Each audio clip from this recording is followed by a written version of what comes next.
salaada roobdoonka ay soo qaban qaabiyeen maamulka degmada Afgooyi iyo culimada degmada ayaa waxa ka soo qayb galay bulshada qabeeyada kala duwan ee degmada Afgooyi.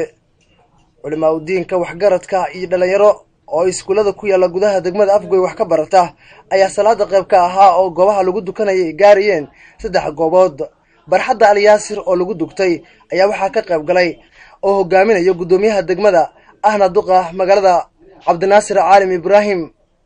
gudoomiyaha marka salaada la dugtay kadib ayaa halkaas wuxuu ka jeediyay eray kooban.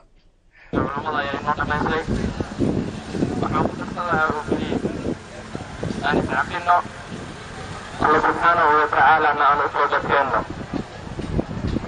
جلاسة جسد إله رجلي يعني نقدر كنا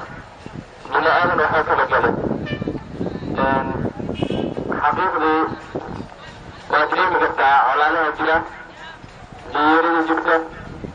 وحنا البقر معي وحنا يجعلني أبو كسب اللي وحنا علمنا رجل لنا يا ما وحنا أنا كسب اللي وكتباتنا الجنة وعنا marka anaanta Allah subhanahu wa ta'ala aan qaadano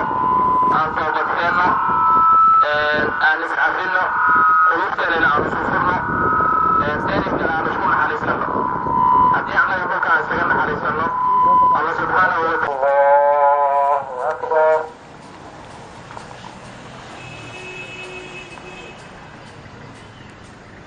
Allahu akbar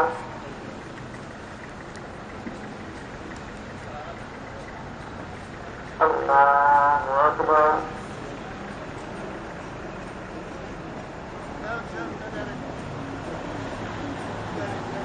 dadka ayaa waxa intoodii badan bay ahaayeen kuwa duceysanayay markii salaada la dhameystay kadib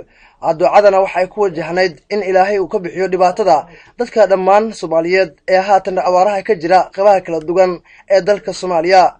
waana markii ugu horeysay abaarta iyo waliba saameynta biila